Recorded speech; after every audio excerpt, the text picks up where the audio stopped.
Assalamu alaikum, everyone, and good evening. It is 7 o'clock, and we are live for our 2022 election night watch party. This is the second time that CARE Oklahoma has had a virtual watch party, and we are so excited to have you be a part of this event. So make sure that you share this live stream with everyone because we're going to be going for the next 2 hours. And it is my pleasure to introduce somebody who's newly joined the CARE Oklahoma team. And most of you have not had the pleasure of getting to know her just yet, but don't worry. With legislative session just around the corner, she'll be bugging you to attend Muslim Day at the Capitol and to get out there and do some advocacy with her. It's my honor to introduce Nicole Bauman, the newest member of the CARE Oklahoma team and our advocacy coordinator. Nicole, how are you? I'm great, Adam. Thank you so much for the introduction. It's a great time to start a new position, especially in this field. Do you want to go ahead and kind of outline the evening's activities, or do you want me to go ahead and do it? You know what, I'll let you. What I will tell the audience is that we're looking forward to updating you as to what's going on with the elections around Oklahoma and some elections that we're looking at around the country. That being said, we may not have final results as we end the show at 9 o'clock tonight. So you want to make sure to turn into your nightly news, and you may even have to wait till tomorrow morning as they continue to count those ballots. As always, the most reliable source of information is the Oklahoma Election Board, and they are the ones that will have the official results on their website. So make sure to check that to verify who won their elections tonight. So Nicole, tell us what we got going on. Absolutely. So as you said, we're highlighting a lot of key elections, but we only have 2 hours, even though it seems pretty lengthy. So we've kind of gone through and picked some of the key ones. So that's not saying if you don't see who you were really, really voting for out there, that does not mean they're not important. It just means that we only have a set amount of time this evening. So our big plan was to start with some of the key state officers. So as we all know, we're electing a governor for this midterm, and it has been a very, very close race. So don't have any results quite yet, but it's been pulling in a single-digit difference. So keeping that in mind as you're still maybe waiting in line. But going through that, we'll start with some of the key big state positions that are up. We'll head to the local state elections as well. So we've picked some in our county as well as a few other counties to try to get across the state. And then depending on time for the end of the evening, we will look at other races nationwide. We'll have a few call-ins with people at different watch parties and just different positions as well. And at the end of the evening, we'll look at some Muslims that were running for office across the country. Absolutely. Absolutely. And one of the things that we've seen is a huge increase, and I'm happy to say this actually, a huge increase in Muslims running for public office. And that's at all levels, whether it's city council, a school board, a state legislator, or Congress. And I recently had the pleasure of meeting Congresswoman Ilhan Omar at an event in Columbus, Ohio. And she spoke so passionately about the need for there to be more diversity in our representation. And I couldn't agree more, because it's not just about Muslims being elected to public office, but I always tell people, if you go up to the Capitol during legislative session, they always print these booklets. I wish I had one with me now.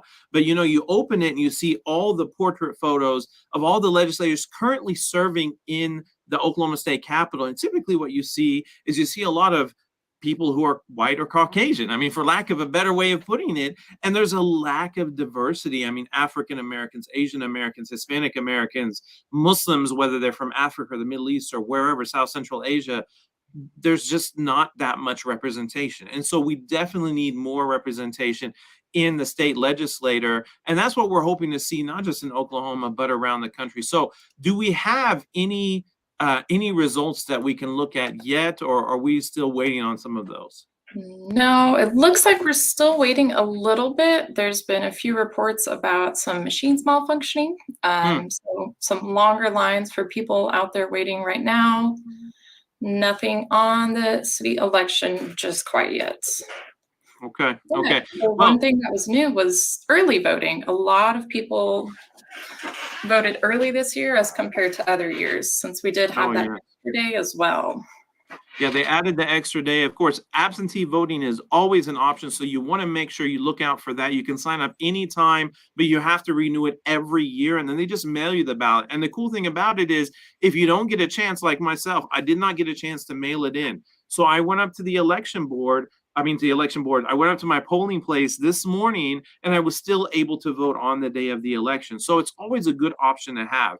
Another thing is that the reason we really don't may not have results right now is because even though polls close at 7 p.m., if you're in line at 7 o'clock, you're legally allowed to stay in that line and continue your vote. So we might not be seeing elections right now. And so we will be actually having some guests come on here pretty soon.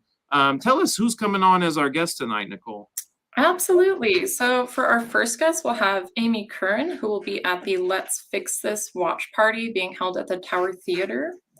That one on 23rd Street. So it'll be a few of some of the groups we work closely with are having a more general election watch party to kind of gather in public, since that's something we can do now and see the results come in there. Then Absolutely. after that, we will have a call with Rachel Morse, who's been working with Jenna Nelson's campaign for the state superintendent. So she's worked on a few other campaigns as well. So we'll be able to give some insight as far as working with campaigns and kind of a little on the ground discussion there with her. Wonderful, wonderful. I know we've got some other guests coming up after that, but we don't want to spoil the surprises, all right? We want to leave some for later. One of the races that I know people have been paying attention to, and actually I know some Muslims have been paying attention to, is what's going on in Pennsylvania. You got Dr. Oz, TV fame, Dr. Oz running actually on the Republican ticket in Pennsylvania, and he's actually a Muslim.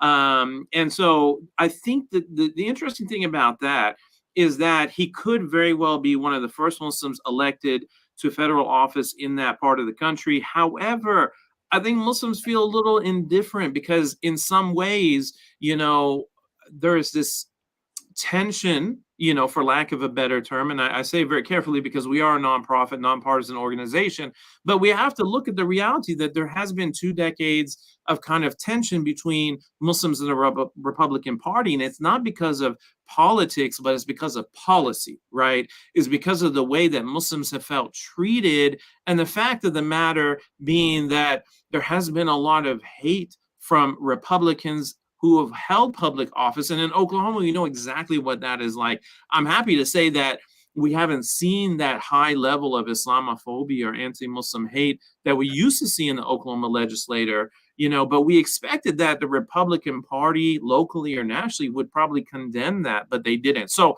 I think that's one of the challenges that Muslims go through when they see that there's a Muslim running on a Republican ticket. But for our viewers out there, I will say this.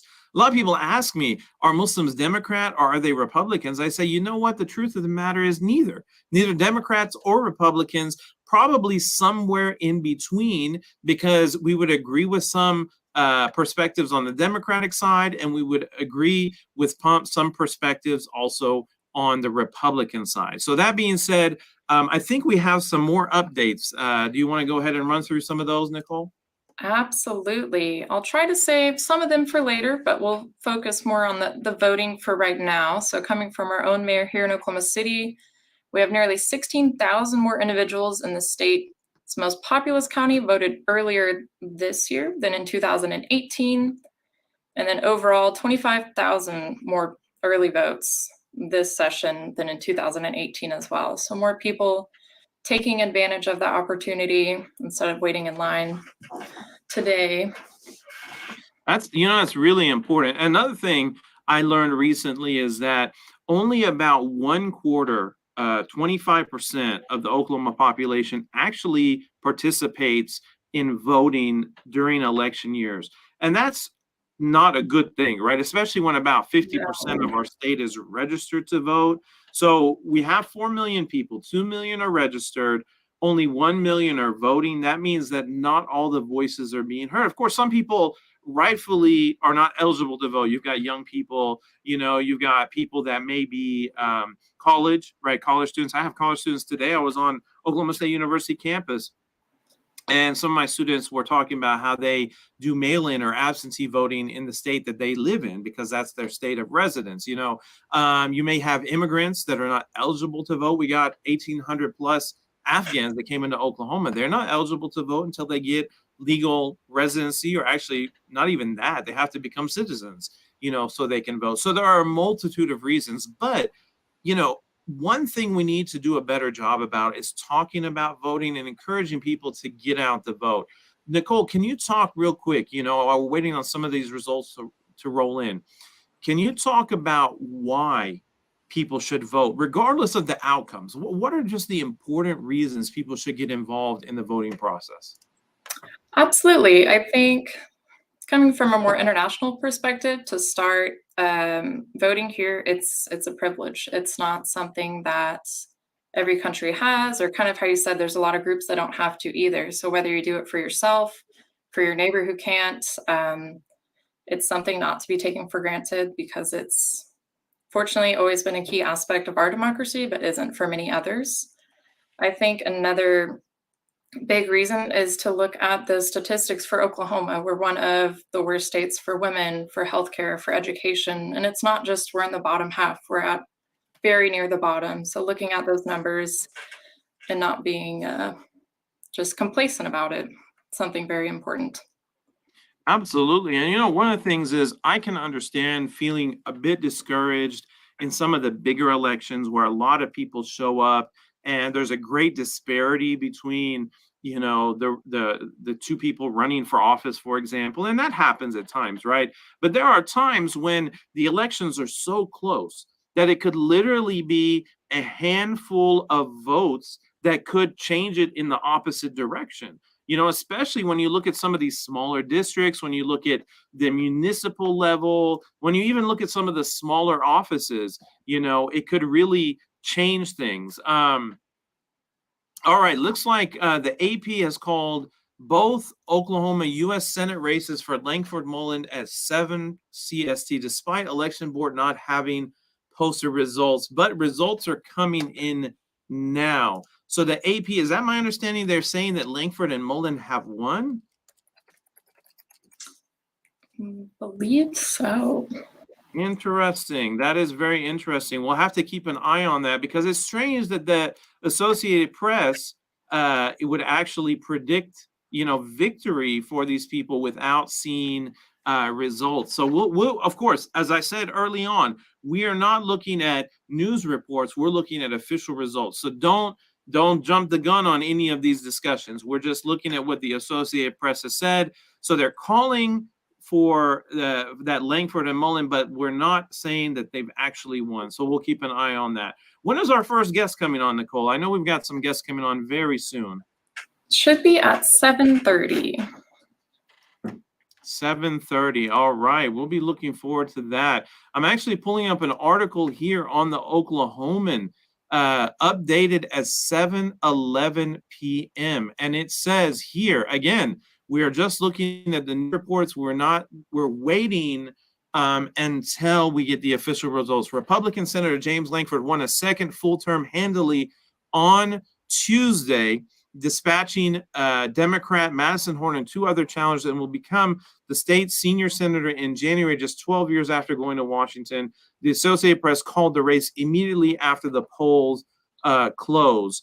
So the question is, how does that work? And I don't know that we have the answer, Nicole, but I wonder how the Associated Press can actually call victory when the polls just close. I mean, do they have information we don't? I doubt it. So that is interesting. We will definitely keep an eye on that.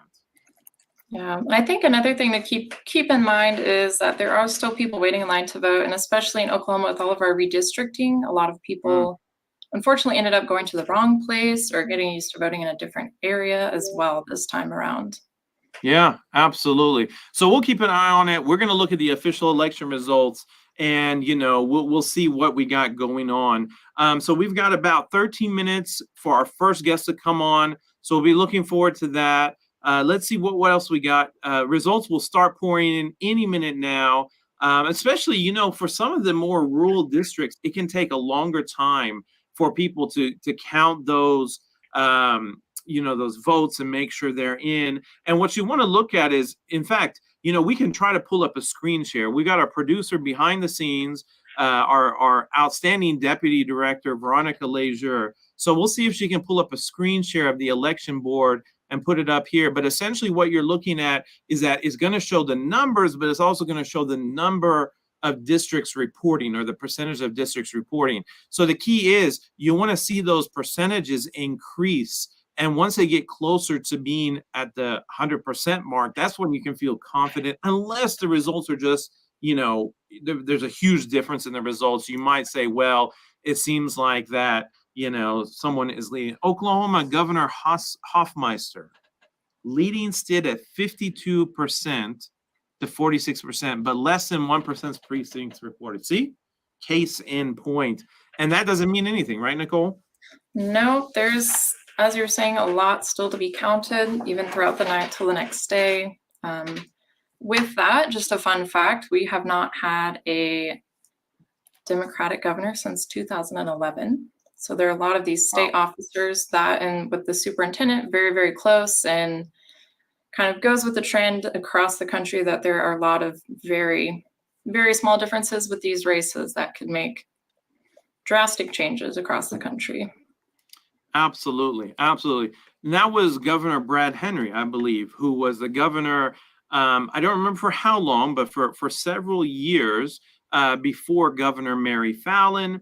And then Governor Fallin served in office for about 8 years, at 2 terms, I believe. And then Governor Stitt succeeded her. So what we're seeing is the possibility, with the results rolling in, that we could see the first Democratic governor in more than a decade in Oklahoma. But here's something interesting, and I don't know if everyone followed this, because I've had conversations with people about it, but Hofmeister, I don't know, do we know if she's actually a Democrat? I mean, it's questionable, right? Can you tell people how this came about? I think with that one, it kind of depends on who you ask.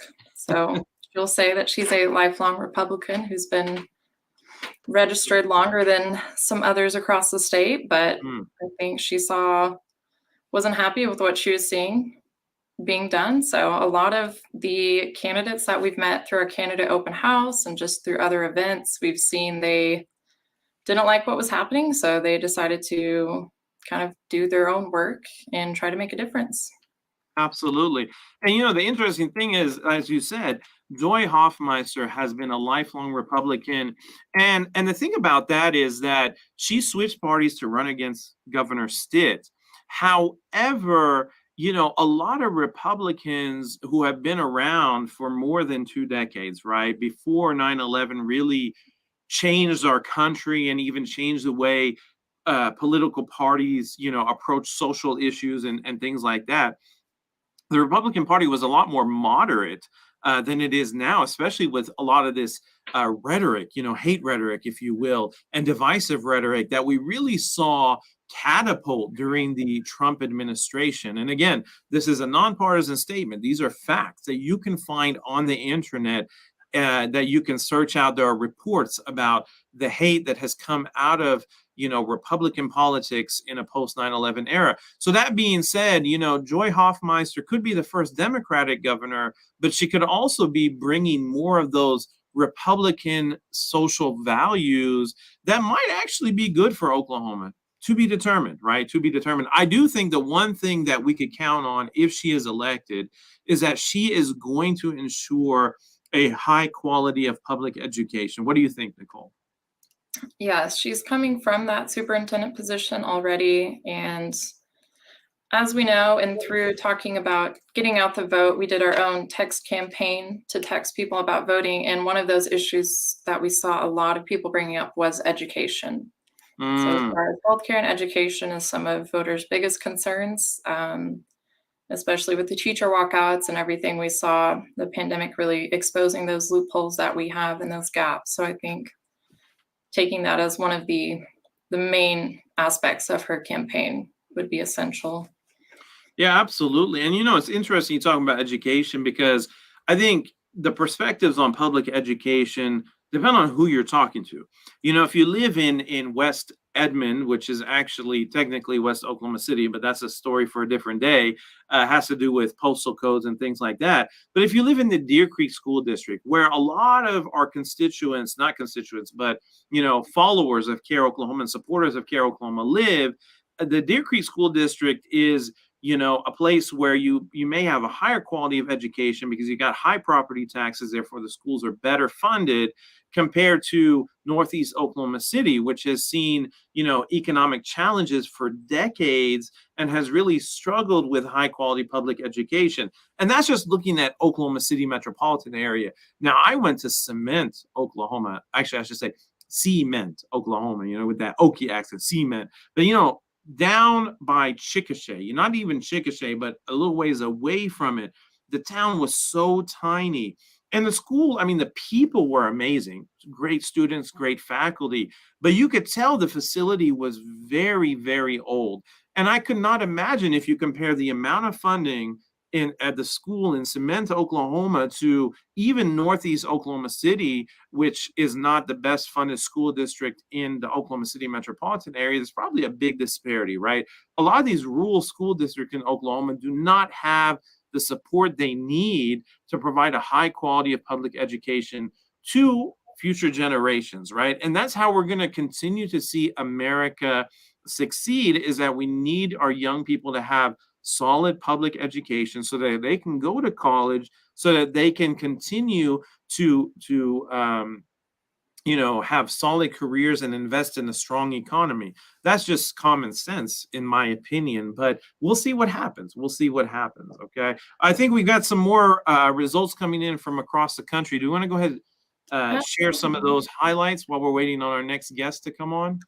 Absolutely. So some of these are from more of the nationwide races. There are kind of the control of this Congress will be kind of a toss-up between a few seats across the nation. So one of those is in Georgia.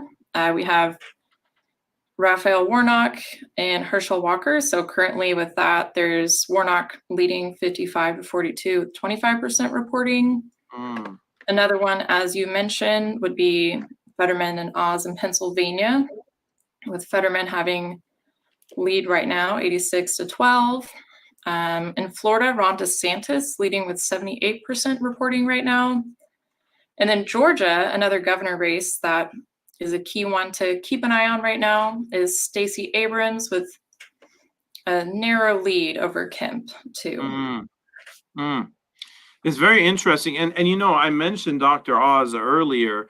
Actually, I didn't even realize until just a few moments ago that he would not be the first federally elected Muslim public official, but he would be the first U.S. Muslim senator. So that's very important. If he is elected, he would become the first U.S. Muslim senator. That being said, we have seen Muslims serving in Congress for quite some time now. The first Muslim that was elected to U.S. Congress, I believe it was 2007, when Keith Ellison from Minnesota was elected as the first federally elected Muslim official. And he actually made, sent like waves across the country, if you will, with the request to take his oath of office on the Quran, which was very interesting because a lot of people thought, oh, well, you have to take the oath of office on the Bible. You don't. Actually, it says you just have to take the oath of office on a book, I believe it is. It's not like any particular book. However, the interesting thing is that Keith Ellison said, I want to take it on the Quran, but not just any Quran, a copy of Thomas Jefferson's Quran, our former president. And it was the copy that was kept in the Library of Congress. And, some of the talking heads on some of these media channels, we won't name, which ones, but they just went crazy, saying, how dare he, how could he do such a thing, and so on and so forth. But Keith Ellison became the first congressman, then Andre Carson from Indiana. Then we had Rashida Tlaib and Ilhan Omar, who were elected in the same year. Rashida Tlaib from Michigan, and Ilhan Omar, also from Minnesota, when she replaced Keith Ellison, who now serves as the, I believe, state district attorney in Minnesota. And I don't know if he's running for re-election tonight, if there's another night. In fact, I will check that out. But a lot of interesting things happening. And, I think it would be really neat with all of the, hundreds of people serving on a federal level to see some more Muslims serving in office. What do you think, Nicole? Absolutely. I think to kind of go with the trend of first, the race we mentioned for the governor in Georgia, if Stacey Abrams were to win, she would actually be the first female Black governor across the country. Wow. Wow, So that's phenomenal. kind of the trends on just anything, we need more. It's sad that there are still so many firsts to accomplish, but the more that it happens, the more that it'll be kind of representative of the US that we live in. Absolutely, absolutely. And I think in Oklahoma we can relate to that. We had our Care Oklahoma awards banquet back on October 22nd, and we were honored that the mayor of Edmond, Daryl Davis, joined us for the entirety of that event, and he became the first Black mayor of Edmond, Oklahoma, in our 100+ year state history. And you'd think that we would be further along as a country at this point, but you're right, there are so many firsts to happen. But what an exciting time to be alive, to be able to witness these firsts. I mean, it seems so far-fetched when I was a child to think that we would finally see the dream of a first Black president being elected. And I can still remember just looking in awe as we saw the election results. Barack Obama, was that in 2008? I believe it was when he was elected, and it was just, it was quite a moment for our country. So I hope we see some of this happening tonight, and I hope we continue to see this trend in the future. And that's just a reminder that anybody can run for public office, right, Nicole? Anyone, all it takes really more than anything is the courage to do it. What do you think?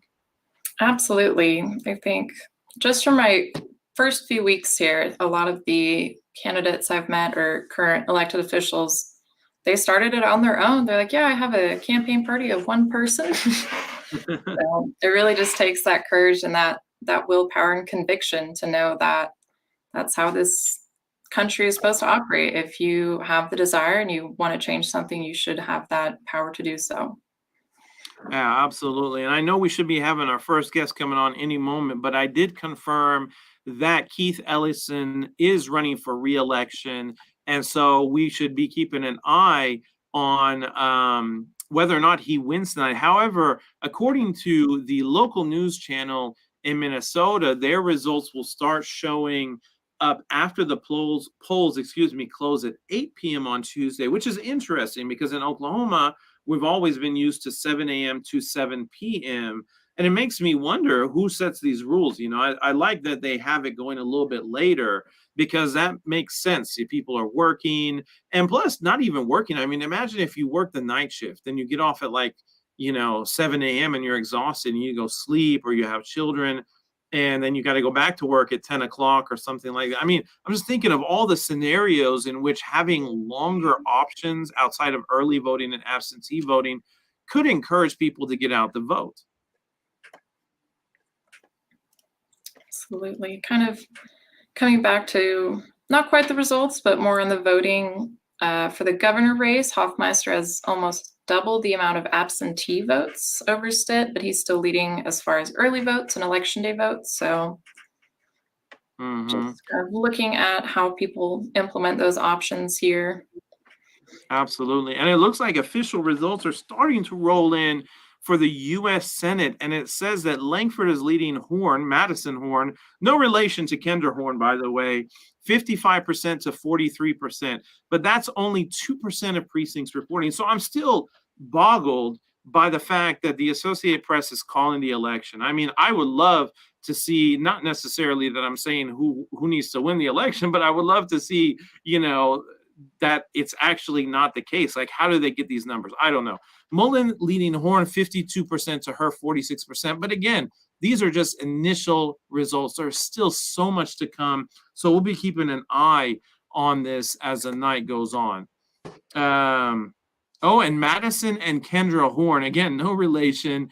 They have outpaced their opponents in absentee votes. So that is quite phenomenal.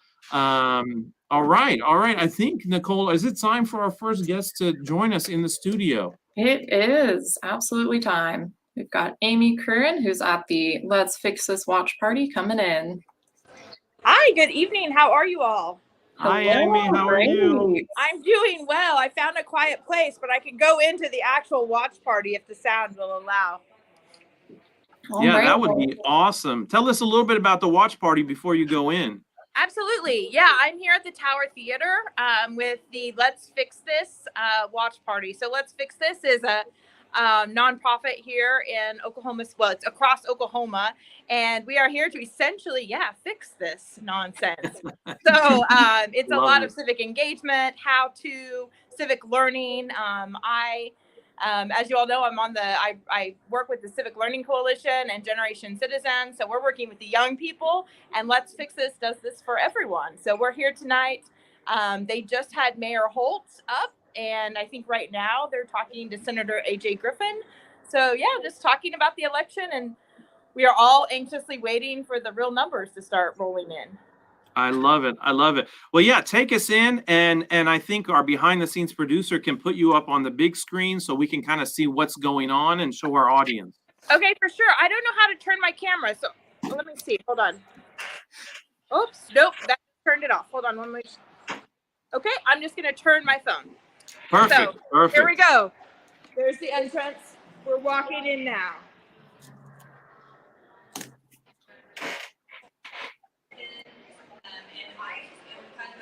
So yeah, AJ Griffin is still talking. Amazing. This is awesome. Senator, thank you so much for coming tonight. Thank you for coming back. They've got some food going. All right. Yeah, this is wonderful. Got a live watch party, talk show watch party going on at the Tower Theater in the heart of Oklahoma City by Let's Fix This, Generation Citizen, and so many other amazing organizations. This is amazing. This is amazing. I hope we think see Mayor Holt is over here. Let me go see if he wants Yeah. to say hi. All right. Mayor, may I sorry, I'm going to introduce you. We are live streaming with CARE tonight. So they're checking out all of the watch party. So I said you just spoke, so I figured you wanted to say hi. So we are all Hey, cheering Mayor for the Holt. Oklahoma City bond issue tonight, Prop 1 and 2. So, yeah. Yeah, right? So, thank you. Thank you. This is great. This is great. I'm so happy to see things like this, and I'm so happy to see people getting involved and wanting to, be a part of the civic I'm going to walk process. out because I can't hear you. So sorry. No, no problem. No problem. Amy, that was amazing. Thank you so much, for sharing that. And, it's exciting to see people getting involved in the process. Absolutely, absolutely. And that's what it's all about, is getting out and celebrating and dancing. And, it's our democracy in action, and we'll keep moving forward toward something better. So Absolutely. Absolutely. And the most important thing, and that's really what you're doing, is making sure people get involved and making sure people understand the importance of getting involved and staying involved. So thank you so much. Thank you for what you're doing, and thank you for joining us tonight. We greatly appreciate it. absolutely, it's been a delight. Thank you all. All right. You have a good evening. You too. Bye-bye. Thanks. Bye. Wow, that was amazing. That was really awesome. What do you think? Uh-oh, I'm big and you're small, Nicole. There we go. Well, I don't mind. Not at all. Okay, we're back to equal sizes. Okay.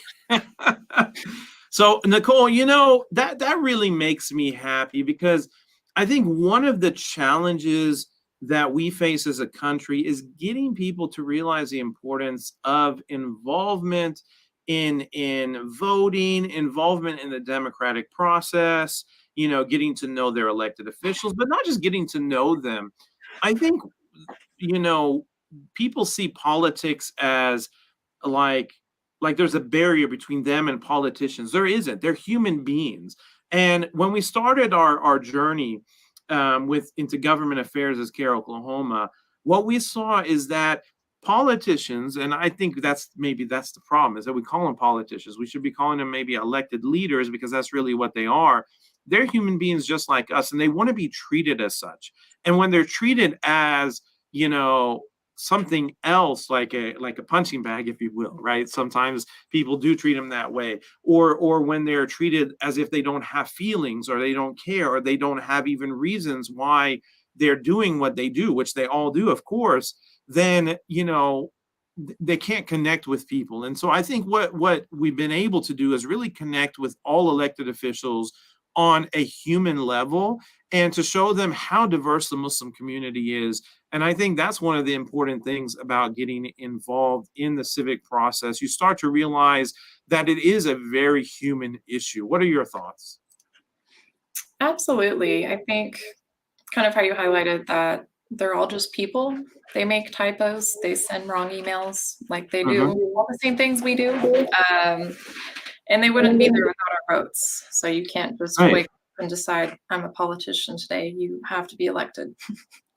Absolutely. I remember Imam Chausi of the Islamic Society of Greater Oklahoma City. He gave a beautiful sermon a few years ago when, as it happens, sometimes people or communities themselves are not happy with the results of an election for whatever reason. We don't have to go into detail, but I remember he gave a very important point in one of his sermons, and he said, if you don't like it, quit complaining and do something about it. In other words, if you're not happy with the results of the election, or you don't like who's representing you, then run for office. And I think that's the key thing, right?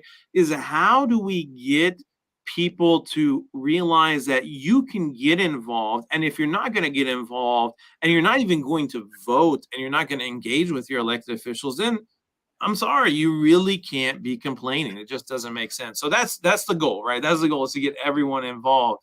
But before we get too far along, I see some more updates coming in. Can you run down those updates for us real quick? Absolutely. So now we're kind of shifting to more of those legislative local offices, just because we're still waiting. The bigger names might take a little longer to get those results in. For one office that might be a little understated, the district attorney, which is that highest law enforcement office in the state, responsible for kind of keeping that ethical conduct for criminal cases. We have Vicky Bahena was heading off against Kevin Calvi and is now leading 63 to 34%.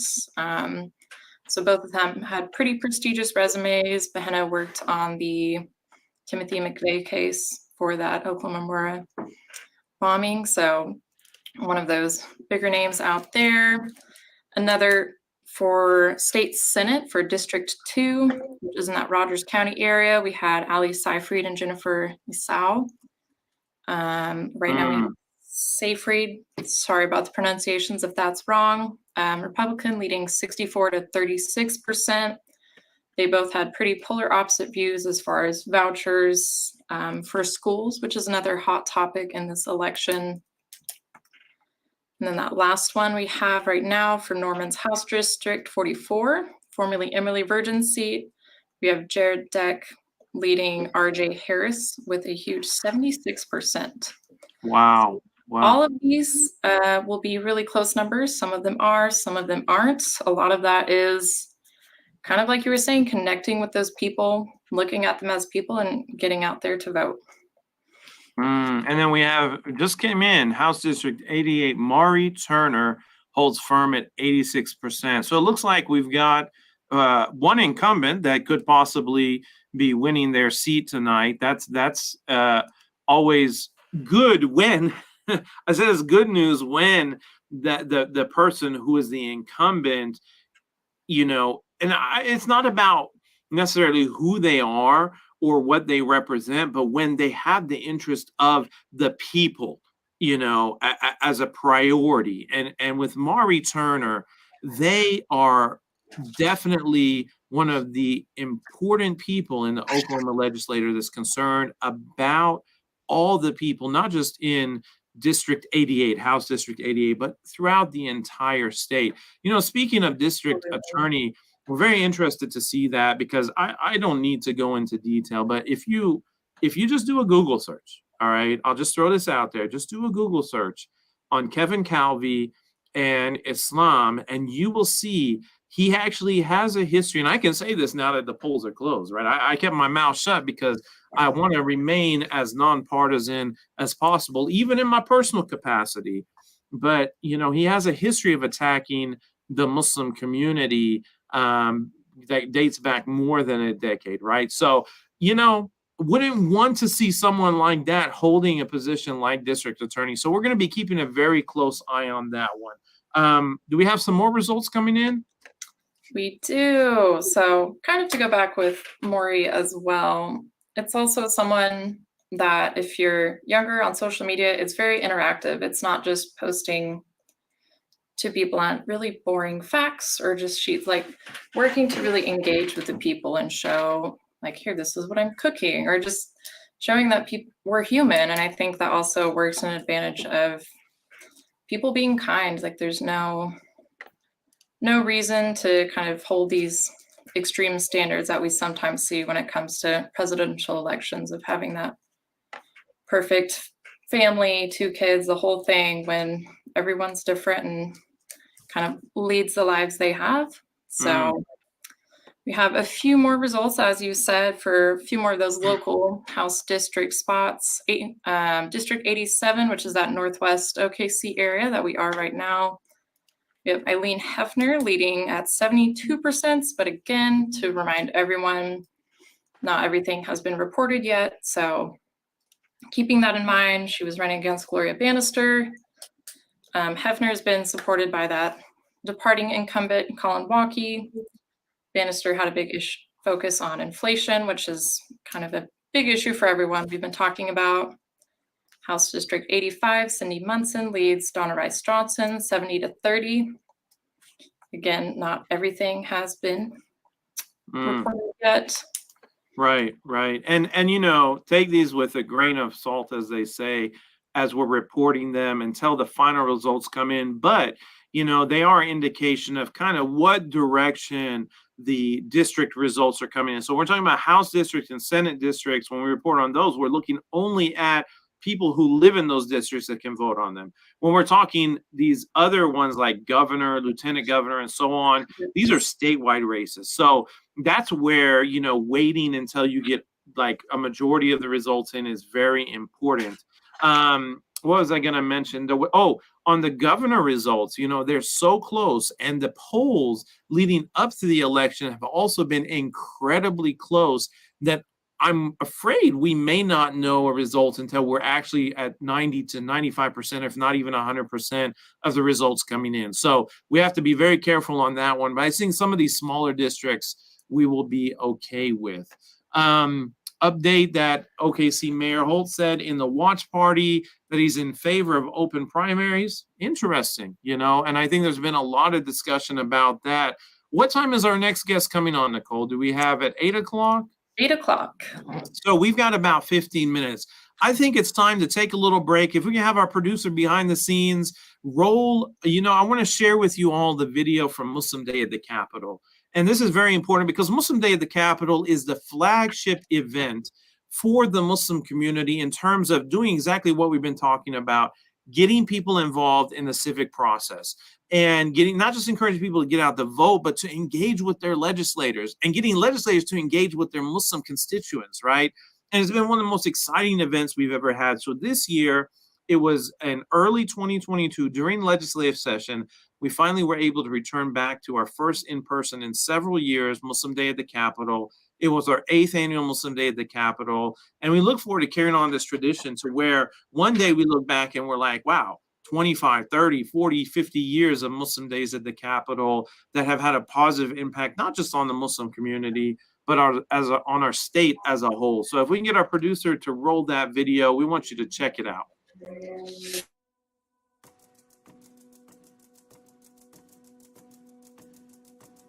Assalamu alaikum. We are here at the 8th annual Oklahoma Muslim Day at the Capitol, with more than 150 attendees and many members of the interfaith community showing their support for Muslims while they engage with their elected officials and while we ensure that our community is seen and our voice is heard.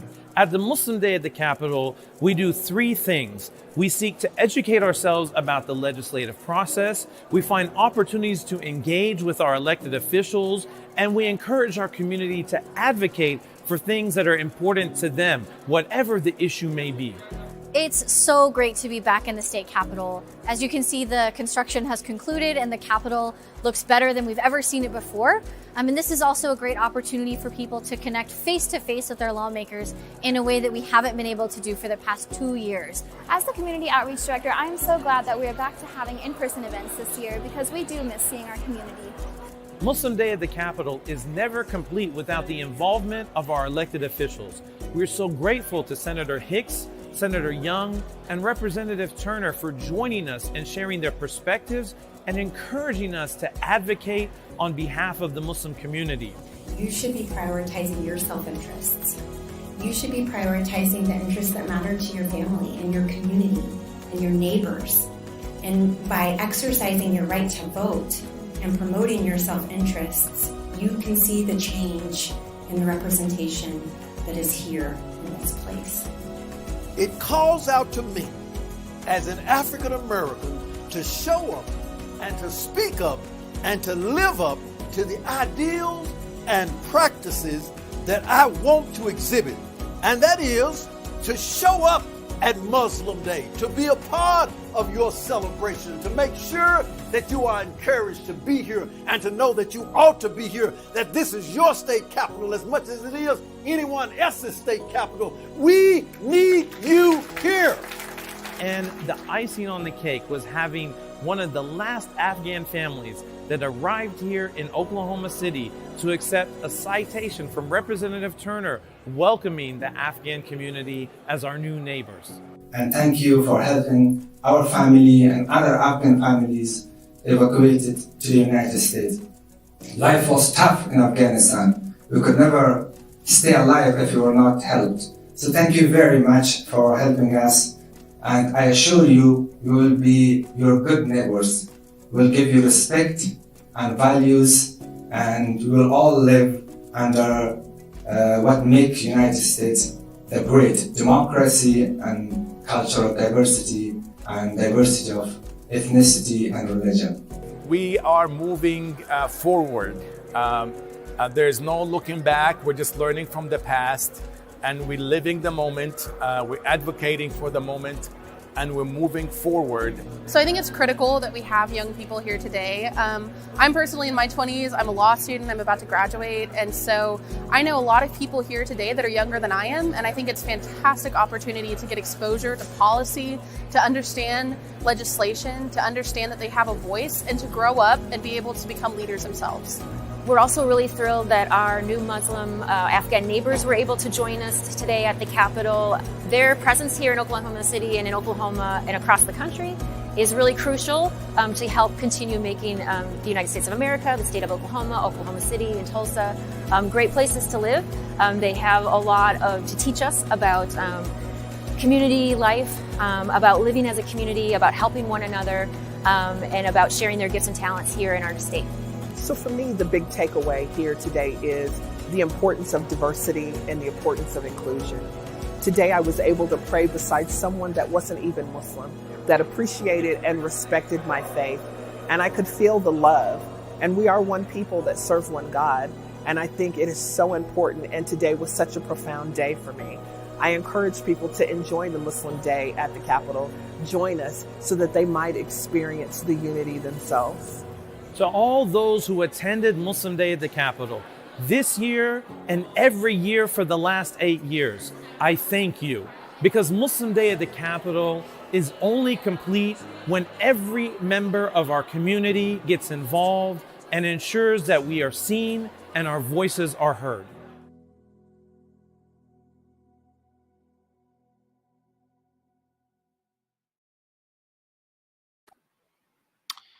Wow, Muslim Day at the Capitol, such an impactful event. You know, I've heard from so many people in the Muslim community attending that event, how it's really provided them with an opportunity to feel like they can be involved without fear of repercussion for the fact that they are Muslim, or regardless of where, you know, they come from, whatever their cultural or ethnic background is.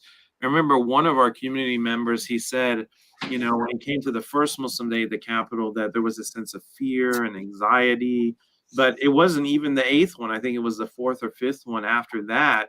He said, I walked into the Capitol with my head held high and with a sense of pride about who I am as a Muslim in Oklahoma. So that's really, you know, the goal that we seek to achieve with the Muslim Day at the Capitol. What are your thoughts, Nicole, about the importance of the Muslim Day at the Capitol? I was fortunate enough to go when I was an intern in 2016, and I think for especially Muslims, but kind of all groups, there's a lot of interfaith individuals that will attend. It shows kind of how the dynamics work, and then it also shows how there is so much more room for improvement as far as representation goes. Because whenever I had gone, Morbi was not there yet, so I think while it's important to engage with those legislators, you can also see where that could be you one day as well. I think we have some updates here. About 70% of the seats, the incumbent either didn't have a challenger or only had one in the primary. So there's a lot of meeting these people. And if, kind of like you said, if you have a complaint and they're not kind of working for you or your community, there's that opportunity that a lot of people either are too afraid to, and that event gives the opportunity to see that it's not as scary. You can just park and walk in and kind of see what's going on whenever. So I think it's important to have the opportunity to see that people are people. Absolutely. You know, one of the races we haven't talked about yet is a U.S. representative, congressional representative for District 5, where the incumbent is currently Stephanie Bice. That was previously held before the election of Stephanie Bice. That was held by Congresswoman Kendra Horn, who's now running for U.S. Senate against Mark Wayne Mullen, that is, who is also was serving in Congress. But the point is, going back to U.S. representative in District 5, Stephanie Bice is leading 53% to 43% against Joshua Harris Till with 9% reporting.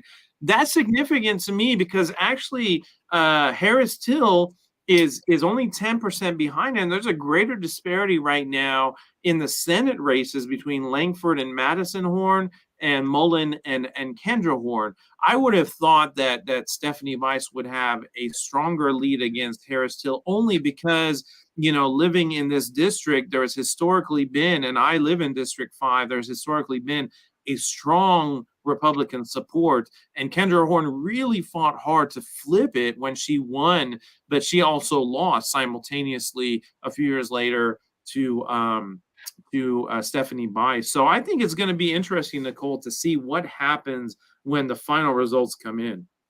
Absolutely. And one thing to note, a lot of the races right now have Democrats leading, but that tends to shift as the rural precincts start to roll in.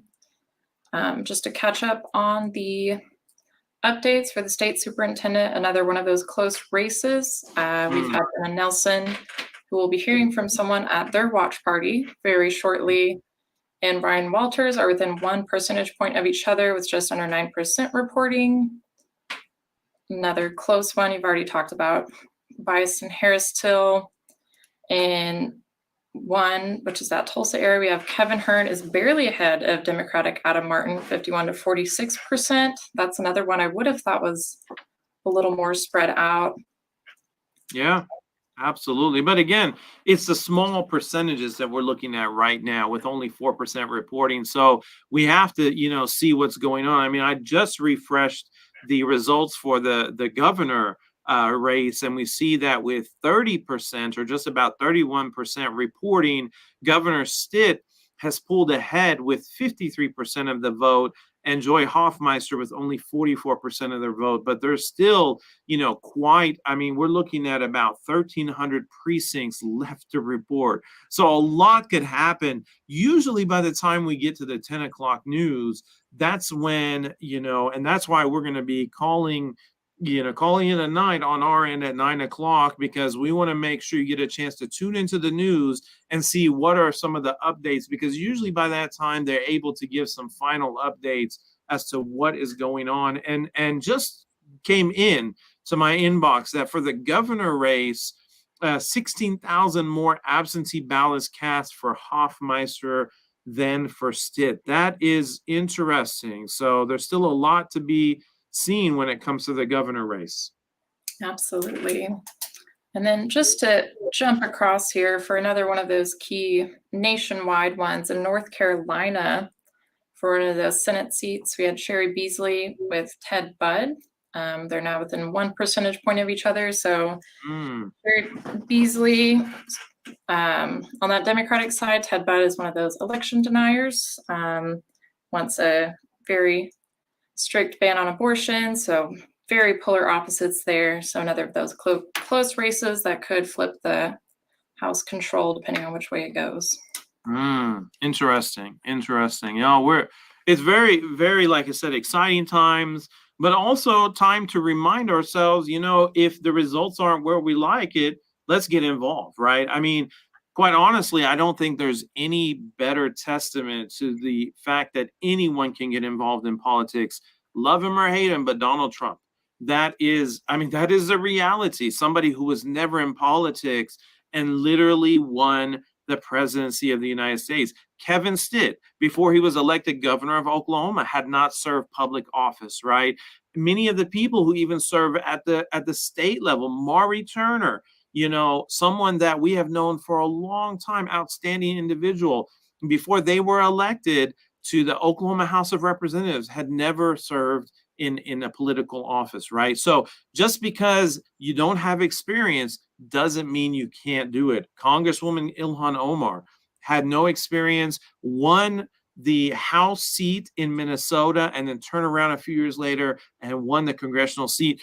And to me, there's no better example than Ilhan Omar. Why? A Somali refugee, was not born in the United States, right? English is not her first language. She's Black, she's Muslim, she wears hijab. The odds should be stacked against her, but she actually proved that anything is possible in America. So that's what's amazing to me. I know we have a guest coming on in just a few moments. Do we have a few more updates before we get to our next guest? Probably just one to circle back to with the governor race. Another of the kind of divisive lines between the two was relations with tribes in Oklahoma. So we have over 30 Native American tribes in Oklahoma, and with Stitt's opinions on the McGirt ruling, and kind of attacking some of the gaming laws as well, Hoffmeister was endorsed by many of the Native American tribes in Oklahoma, also had an appearance at the First Americans Museum. So she has taken a lead in a lot of those votes so far.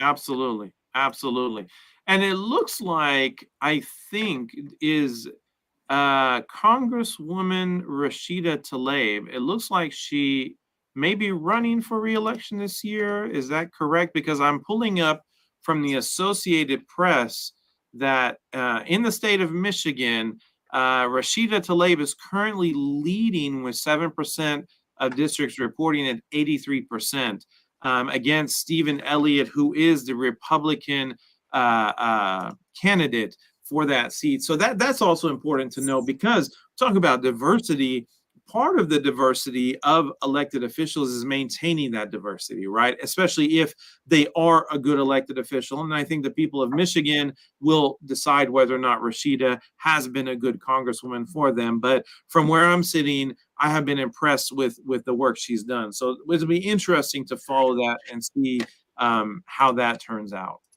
Yes, and they're dealing with some of the same redistricting that we've had to Mm-hmm. deal with as well. And it looks like it is time for another of our guests. We'll have Rachel Okay. Morris in with Jenna Nelson's watch party here. All right. All right. Hi, Adam. Hi, Rachel. Nicole. How How's are everybody? you? Feeling good. Feeling good. Good. As you know, these evenings are stressful, but Sure. feeling good about where we are so far. Just monitoring the numbers like you all. Absolutely, absolutely. And it looks like it's maintaining, quite a close race here as the numbers are pouring in, and looks like we're just over 30%.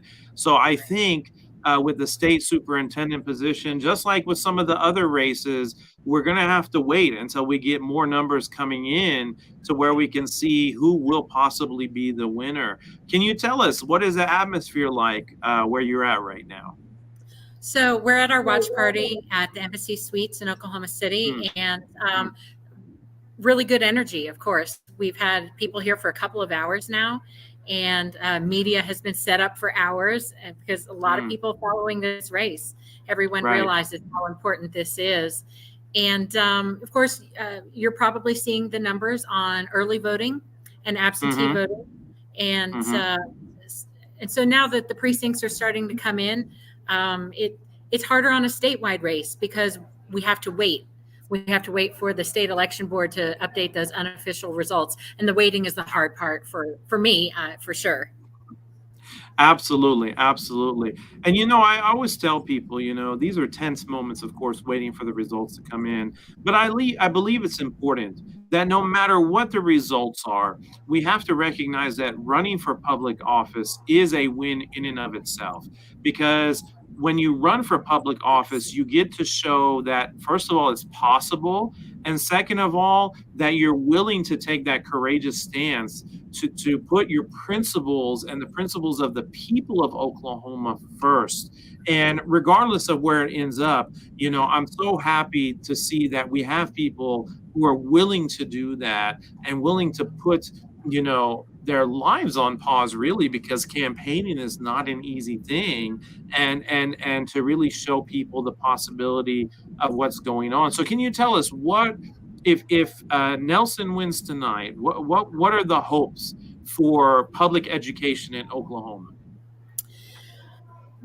And thank you. First of all, Adam, thank you for what you said about the difficulty of running for public office. Because with a candidate like Gina Nelson, she hasn't been a candidate before. She came straight out of the classroom.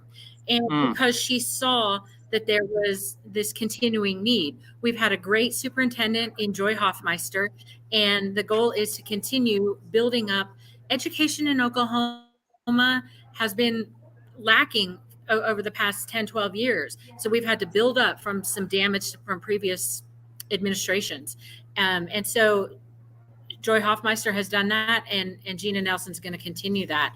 And one of the things that Gina has really advocated for and run on is the ability to look at the local schools, how important local control is. And that's going to be crucial for her. And that is something that she has pledged to do, to continue that local control and, of course, ensuring public education. We are not here to install vouchers across the state, making sure that public dollars go into public education, and that is going to be the priority. Wow. Amazing.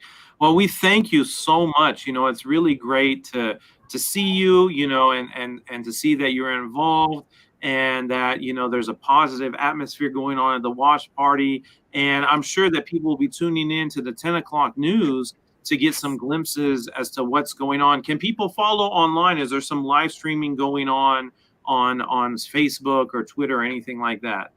I know some of the various news outlets, the major Oklahoma City outlets are posting updates. And we are just following mainly through the state election board. Sure. Wonderful. Well, Nicole, do you have any questions or anything to add before we let Rachel go? If you have the time, maybe just a quick kind of look. You had mentioned before you've this is not your first time being involved with the campaign, and maybe for people looking to get interested, how to go about doing that? Is it something that you encourage, have taken a lot from? Campaigns are such grassroots efforts.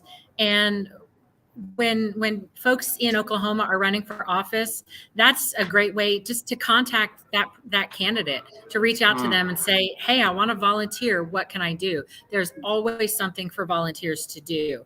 And sometimes volunteers might feel like, oh, it's kind of boring to do A, B, and C. But what volunteers don't realize is how important that is. A lot of candidates don't have money for a lot of staff members, so we rely on volunteers, and it's just a good way to get your feet wet. And it's a great way to learn the issues and to really learn what your candidate stands for is simply that volunteering. Things like putting out yard signs and text banking, phone banking, even stuffing literature into envelopes to go out help so much more than folks realize. So that's a great way to get involved, and especially to really learn the platform of your candidate. Absolutely. You know, we talked a lot about the importance of engaging with elected officials, but you're absolutely right. Also getting involved with helping those people make their way to public office is very important, and building those relationships, because one thing that we know, those of us who have been involved for a period of time, is that, you know, whether running for office or serving, you know, elected officials or candidates, they're human beings. And they connect best with other people when they can connect with them on a human level, rather than, you know, people trying to reach them by you know, attacking them on social media or just blasting their email inbox. So yeah, very important point. And thank you, Rachel, for pointing that out, is that we have to get involved, and we want to encourage the Muslim community to get involved as much as possible. So thank you, Rachel. Do you have anything else you want to add before we let you go? Yes, actually I do, because I'm also very supportive of getting younger people involved. They might not be 18 yet, but that doesn't mean they can't be involved in a campaign. Right. I started on campaigns when I was about 20 years old. But it's, you know, we always talk about children are our future. These young people are our here and now. They are everything. They are not just the future, they are the here and now. And so when we get our young people involved, whether they're our kids or our nieces and nephews or the folks at our school or our mosque, that is the way to get people engaged and continue them on campaigns. And so that's what I really encourage. Powerful, very powerful statement. Thank you so much. Best of luck to you and to the campaign tonight, and we'll be keeping an eye on the results. Thank you so much for joining us. I appreciate it. Thank you all. Take care. All right. Well, we've got updates galore coming in. It looks like the election board is updated. I just did a quick refresh, even though I know our behind the scenes producer is feeding us, you know, updates as well. But 49% of precincts reporting in the governor race, and Stitt has taken quite a lead at almost 15%, 56% to 41%. Wow. I mean, who knows? That's only about 50% of the precincts reporting. So still, a lot to come there. For the lieutenant governor, same. And you've got Matt Pinnell, the Republican candidate, who's taken a large lead against Melinda Alizadeh Fard, the Democratic candidate. And then for Attorney General, Gentner Drummond is at 75%, whereas Linda Steele, the Libertarian candidate, is only at 24.9%. State Treasurer, you got Todd Russ for Republican in the lead at 65%. And then Superintendent, again, 49.75%, about 50% of the precincts reporting. Ryan Walters is in the lead at 56% to 43%. Wow, what an interesting update, Nicole. What are your thoughts on these reports? Absolutely. As you've said, a lot of it's still about 50% reporting, just showing that you need to get out and vote. Yeah, well, I think it's a big takeaway, and also to do your research. So a lot of people, we all kind of get what the governor does, but some of those other, like lieutenant governor, So just kind of doing we are one of 26 states that run the lieutenant governor and governor on separate tickets. So not everybody gets the chance to pick between the two. Sometimes it's same ticket, knowing that if something happens or if the governor's absent, they are acting as the governor. And they also serve as the president of the Senate. So there are jokes that they don't do anything, but they actually do hold power.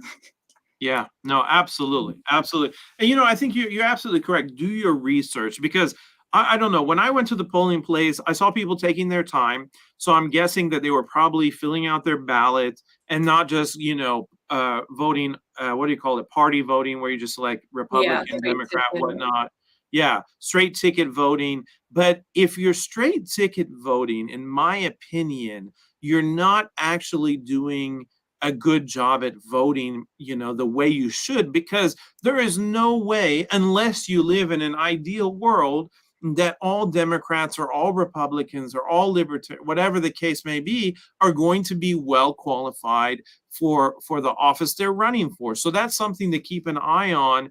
And the reality is there are people, and we're not going to name names, we can talk about that at another time, but there are people who do serve or may even be elected this year that just aren't qualified for what they are elected for, whether it's because they have a track record that shows otherwise or because they just don't have the experience, Anyways, that being said, looks like at 50% reporting, Langford has pulled ahead of Madison Horn 65 to 31%. The Associated Press may be right on this one. Still need to wait and see. And at 50%, Mullen also leads Kendra Horn 63% to 34%. So, there's a lot to be said about, like you said, getting out and voting, not doing straight ticket voting, straight party voting, and making sure that we really research the candidates. Also, Oklahoma County Assessor is neck and neck. Nick Singer ahead of Larry Stein. Wow, Nick Singer, I just have to reread that. Nick Singer ahead of Larry Stein, 51 to 49% with 12% reporting. It's only 12%. But remember, you can see this at careoklahoma.com. You can also Google it. We called out Larry Stein while he was serving as the Oklahoma County Assessor for some of his previous hate-filled statements attacking the Muslim community. And he flat out refused to apologize. He refused to condemn those remarks, and he also refused to meet with Care Oklahoma. So, hey, I'll let you decide how you feel about that, but that is something that did happen not too long ago. Unfortunately, and Nick Singer, they recently kind of was the head of a big research into all of the financial damages from the winter storm. So kind of looking at the lack of accountability on multiple levels in our state house. So kind of important details, again, kind of looking at some of these offices, assessor, kind of district attorney. It's probably terms you've heard before, but actually looking into what they do. Same with county commissioners. They actually are involved in a lot of the policy makings that affect our day-to-day life through transportation, utilities, roads. So taking the time to look that up, or kind of even meet with people, look up organizations that share that information as well. Absolutely. By the way, I did confirm that Congresswoman Ilhan Omar is running for re-election this year, actually tonight, so we will see. Obviously, we may not see much of those results while we are live, because Minnesota time zone is slightly behind us, I think, unless I'm completely wrong. I'm terrible with geography. But the point is, we may not see that, but keep an eye out for that.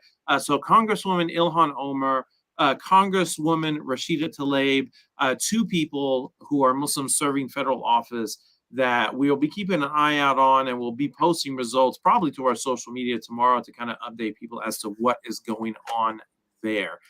Do we have an update on the Oklahoma City Public Schools bond issue? I'm sure people living in Oklahoma City are probably following that one closely. Absolutely. It looks like behind the scenes, Deputy Director has 65% voting yes and 35% no, but that's with 15% reporting overall so far. Absolutely. I actually have people texting me asking, what's the feeling on the governor race? And I responded and said, it's hard to tell. It's really hard to tell. It's just too close right now. So we'll have to keep an eye out as to whether or not there is any major change in the governor race as more precincts report. It is now 8:15, so we got about 45 minutes left in our live stream. What time is our next guest coming on, Nicole? Not till 8:25. We have 8:25. Perfect. So let's take a small break. And what I want to do is I want to roll another video because, results are coming in and some people may be thrilled with the results. Some of us may be disappointed with some of the results. Some of us may have mixed feelings and mixed emotions. But that being said, one of the important things is to remember there are so many ways to get involved. And one of the ways that we have gotten involved is by having not just our Muslim Day at the Capitol, but also our Ramadan Iftar with elected officials that started the same year as our Muslim Day at the Capitol in 2015 and has only grown since then. We started it at the Capitol on the second floor rotunda. We moved it to a local event center. And then this year it was so big that we actually had to have it with some of the largest attendance at the Oklahoma History Center across the street from the Capitol. And we've had people from both Republican, Democratic parties, and Libertarians attend the event. We had Congresswoman Kendra Horn speak. We've had state representatives and state senators speak. And this year we were honored to have Mayor David Holt as our keynote speaker. So the Ramadan Iftar with elected officials is a tradition that we'll continue having every Ramadan. So keep an eye out to our website and social media, for the date that will be announced soon. It will be in April of 2022. So check out this video that will hopefully uplift you and make you, or remind you, I should say, that there are plenty of opportunities to connect with your elected officials in all types of events. Let's roll the video.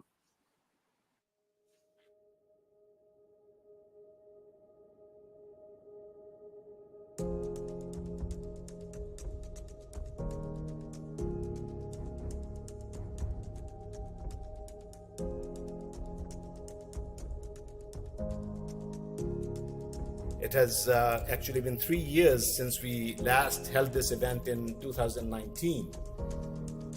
And CARE has not only survived through this pandemic, it has grown.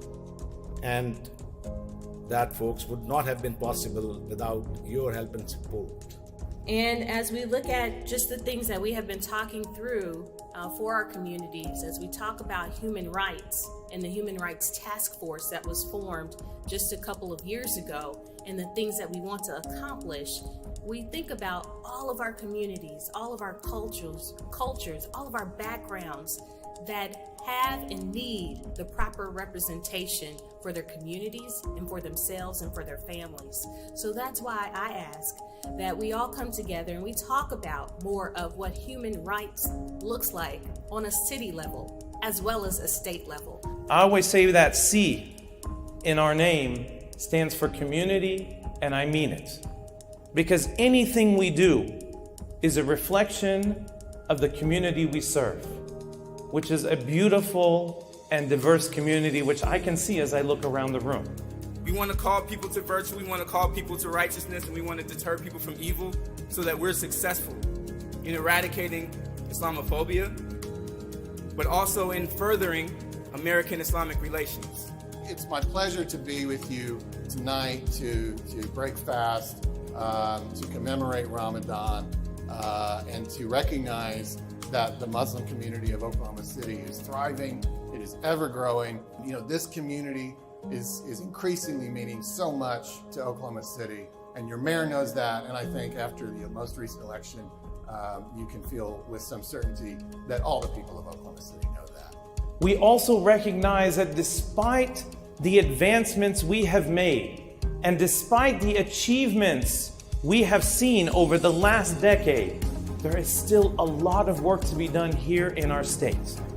For us as a Muslim community, for us as a diverse community, and for us as Oklahomans and Americans. I want to respond to your invitation by saying to you, thank you for allowing me to be a part of your life.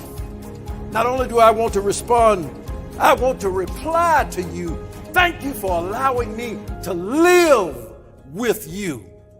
But above all, I want to thank you that I'm able to rejoice because I am part of you. That's what we are shooting for.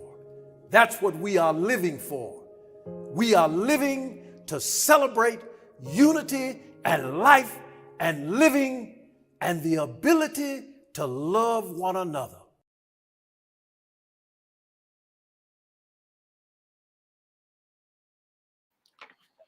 All right, we're back, and we watched this video about our Ramadan iftar, and this was from earlier this year in 2022. So keep in mind that no matter what the results are, and no matter whether or not you're happy with where things land in 2022, immediately after the results come in tonight, that's when people start thinking about 2024. When I say people, I mean people who are running for office or running for re-election. So this is the time to get out, get involved, and get engaged with your elected officials. I do want to announce or update on the governor race. Obviously, that I think is the big one that people are paying attention to. Stitt has pulled ahead with 63% of precincts reporting, has pulled ahead to 56% compared to Hoffmeister's 40%. So still about 700 precincts or slightly more than 700 to go, but that's quite a lead. So we'll see if it changes. Nicole, I think we have some updates on some of the national races while we wait on our next guest, correct? Yes, we do. And kind of just to go over what you're saying, the civic engagement democracy, it's not a one night, one day thing. It's lifelong. A lot of people have been thinking about these elections for years. So it's kind of the same. It's not something that's just once to get the sticker. It's a constant engagement and a constant updates and learning as we all go through this process.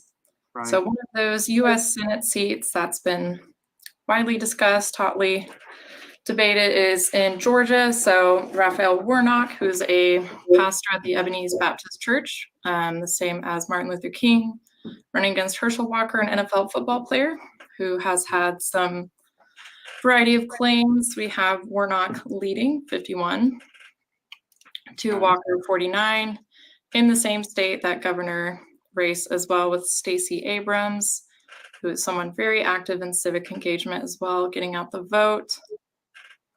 Trying to find those results real quick.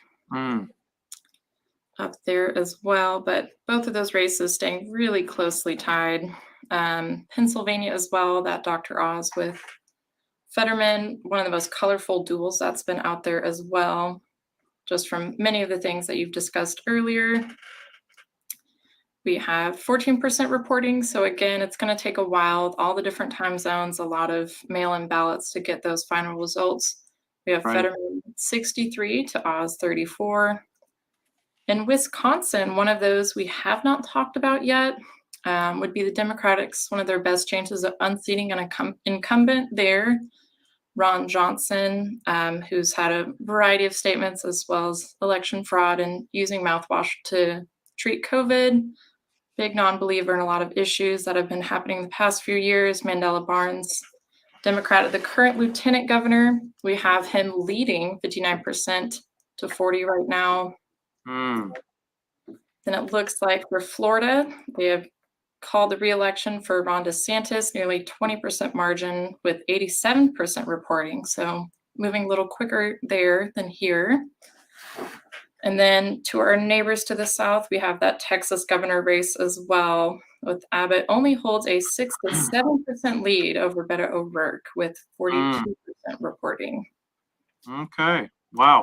And Rashida Tlaib is still holding a lead, but not much change in the reporting, still at 83% with 7% reporting. However, I do have some good news. So I think people are looking for good news, right? That's what we want. Andre Carson, the second Muslim to be elected to public office in United States history, who represents Indiana, he won running on the Democratic ticket. It has been confirmed that he won at 65% of the votes with 82% reporting, and he will be the only Democratic congressional representative from the state of Indiana. So that's good news, right? Because, you know, it's not just about diversity in a state but it's about, you know, the overall diversity of making sure we have balance between Democrats and Republicans and people of different ethnic and cultural and religious backgrounds on a federal level. Because I can say this, I've met Andre Carson, I met Keith Ellison, I met Ilhan Omar, and from all three of them, they not only represent their states and the districts of their states, but they really represent the Muslim community nationwide. And that's because representation matters. So very important. Let's see. We also have updates on some, I think, county results, because there are some people running for county seats in Oklahoma County, especially county commissioner. We've been keeping an eye on that because county commissioners are very important positions.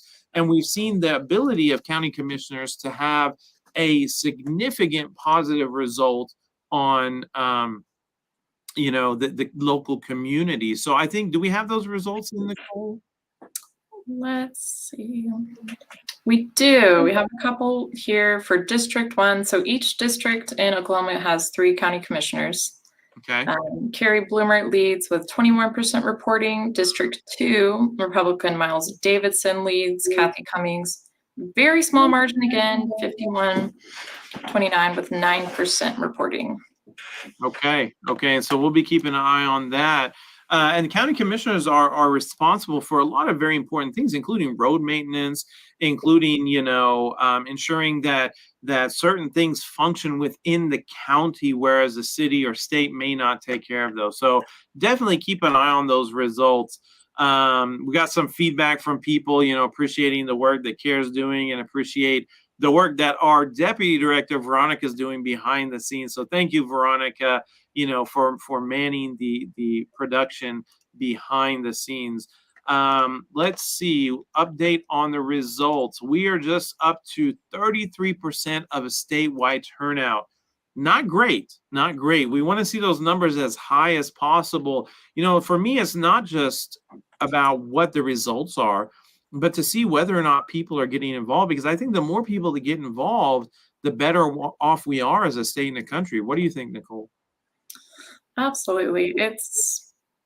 I think it's one of those things that it becomes easy to be complacent, especially our state has primarily been very red, but we've seen in recent years a lot of seats getting flipped, a lot of things changing, kind of looking back earlier with different governors from different parties or people just changing parties completely. I think that it becomes disrespectful to how we've created this country and having that right to vote, to just say, no, I'm done and not even try. You know, that you're right. That's an important point. People have fought for our rights to vote. And people continue to fight, and CARE Oklahoma is one of those entities, you know, but there are organizations and individuals that continue to fight to ensure that everyone has the equal right to vote and doesn't face any challenges in exercising that right. And, you know, earlier today, we shared a video from Lamise, who's one of our community engagement exchange fellows. And some of you have met her. She's been with CARE Oklahoma since September, and she'll be with us through the end of November. She's from Libya. So she's visiting and staying with us just for a few months here.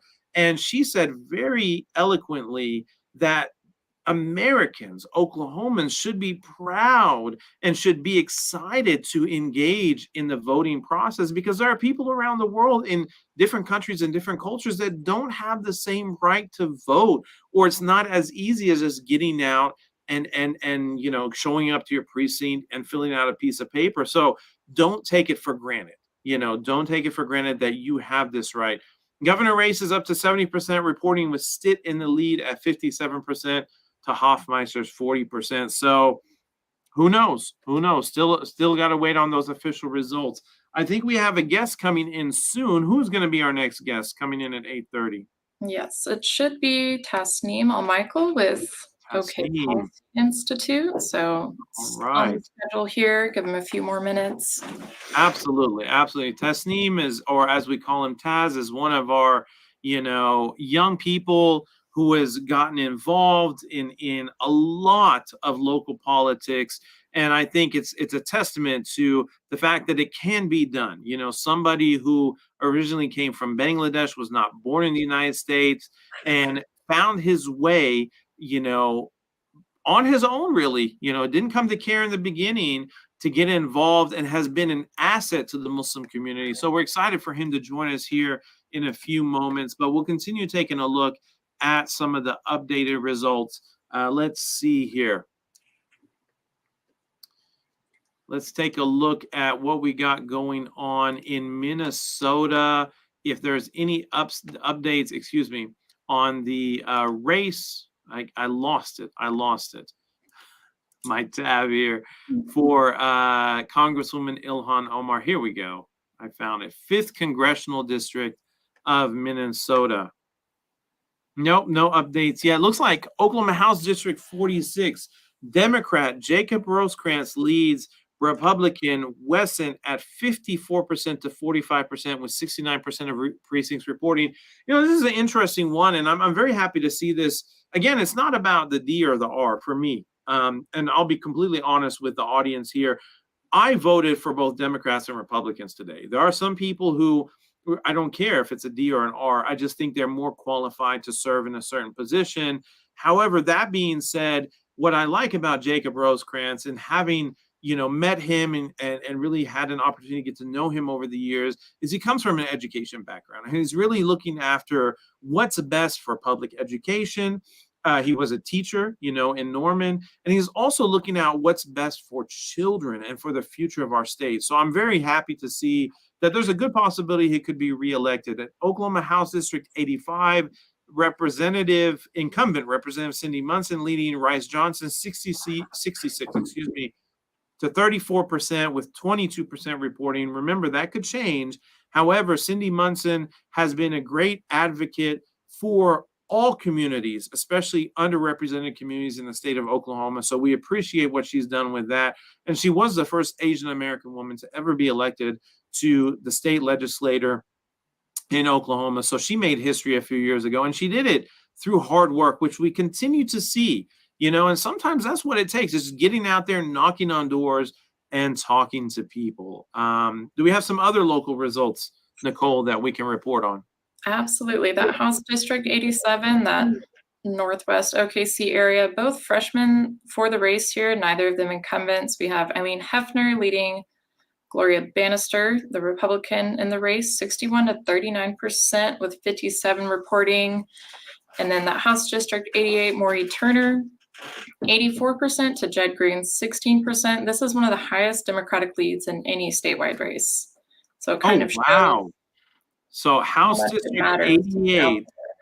Wow. Incredible. And it's situations like these where you have to take a look at what's causing that, and can that be replicated, right? Where you need to see success. And I'm not talking about necessarily, like trying to ensure success of one party over another. Again, we're absolutely 100% nonpartisan, but where you need to see good people serving, how do you run a positive campaign? People talking about wanting to run for office, we're encouraging people to do so. Well, Mari Turner has run a successful campaign going on 2 years. And if they continue in this direction, then this is a case study in what makes a successful campaign in a House district. What else do we got reporting right now? It's important to say that you're running for the race. You're not just applying to be in the race. It is actual work. It is literal running, walking, knocking on doors, putting up those signs, doing the social media, all of the work. Another person that we've met with recently, that House District 100 with 29% reporting, Shantae Gilmore leading 53% to Marilyn Stark 47. Interesting. And Gilmore is one of a few people that has claimed their signs have been pulled up from intersections where they've been posted. Wow. We personally met with her saying how a lot of this work has been a party of one. So actually putting in that work, she came wearing scrubs to our candidate open house, coming straight from another job. So a lot of these people don't have the capacity to just only run. They have either they're still doing work for us or they're doing another job. So it's one of those things that's showing that it's real people doing the work out there. Absolutely. And, I had the pleasure of meeting Shantae Gilmore And I can testify to the fact that that's just hard work and determination. And, you know, we'll see what the final results are, but that could be, you know, changing that because Marilyn Stark is the incumbent. So that could be flipping that seat from a Republican to a Democratic seat. In a place like Oklahoma, the reason that matters and the reason it matters so much to people in the Democratic Party and people who are in favor of course, supporting the Democratic Party to see Democrats win their reelection and to see seats flip is because there has been a Republican stronghold over the state legislature. And what that oftentimes leads to is straight party voting when it comes to legislation. And it really should be more diverse than that. So what I would really like to see is that we see more of a, you know, balance in the Oklahoma legislature so we can have more debate about legislation, so we can have, you know, more thoughtful voting on legislation. So we'll see what happens there. Oklahoma County District Attorney Behenna up 59% to Calvi's 41%, 26% reporting. I already told you where I stand on Kevin Calvi and the hate that he spewed, not only at me, but also at CARE Oklahoma. So, you know, we'll see what happens with the final results coming in. Oklahoma Senate District 30, Julia Kurt leads 58% to Lori Callahan with almost 42% of that precinct reporting. And Oklahoma State District 34, close race, but only 21% reporting. JJ Dossett and Dana Prieto are 50-50. So we'll have to see. You know, some of these are going to be close and some of them, they're not going to be close at all. And that one was aimed to be one of the closest races out there. And depending if the incumbent keeps that seat or not, JJ Dossett, it could affect who the president pro temp is in the Senate as well. Wow. So, wow. In addition to being close in that way, it's one of those few seats that could change a lot of things as well. Wow. Wow. And you know, one of the other things is that, hold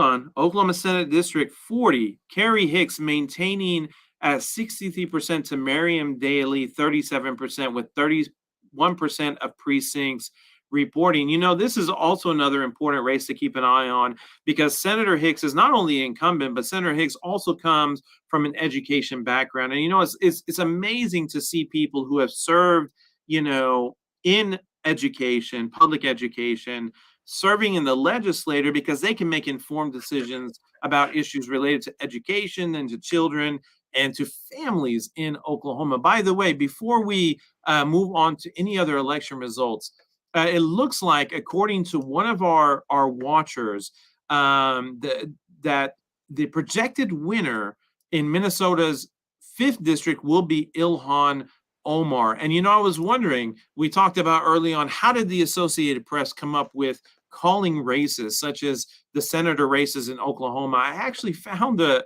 answer online. It was a lot easier than I thought. So according to ap.org, /about/ our role in elections, how we call races. In 2020, the Associated Press was 99.9% accurate in calling U.S. races and 100% accurate in calling the presidential and congressional races for each state. On election night, race callers in each state, so they got local people apparently on the ground, are equipped with detailed information from our election research team, including demographics, the number of absentee ballots, and political issues that may affect the outcome of the race they must call. Race callers are also assisted by experts in our Washington Bureau. A decision desk in Washington headed by the Washington Bureau chief has a final sign-off on all top-of-the-ticket calls. So interesting. Apparently, they are not looking at the election results, but they're making a informed decision, an informed guess, right, as to who will actually win based off the information they have at hand. So there you have it. The Associated Press is not making a decision based off actual results, but hey, they seem to have a good track record. That answers our question, Nicole. They might have a few more people looking at those numbers too, Adam. Well, yes, but you know, that's what their website says. So it's there, you know, it's there.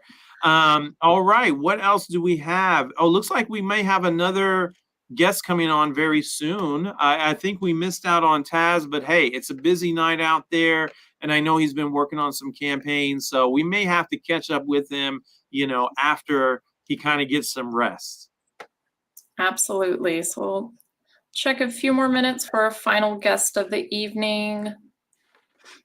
Then just kind of taking a look, I'll just run over some of the stuff we'd been looking at, and we have one more result here. So House District 45 for the state of Oklahoma, we had Annie Menz, the Democrat, 54%, to Teresa Sterling, 46%. Menz would be the first Hispanic American woman elected to our state house.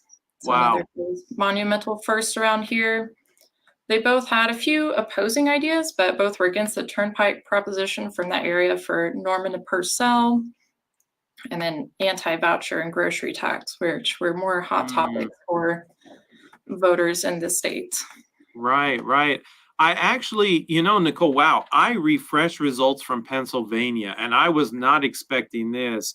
There has been quite a gap closed here between Fetterman and Oz, with Oz gaining a little bit at 43% to Fetterman's 54%. And we're looking at 25% reporting, and the Associated Press has not called this race.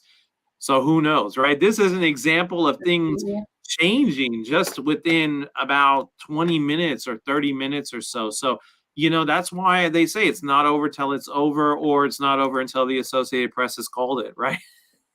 Apparently. We're just here to announce information.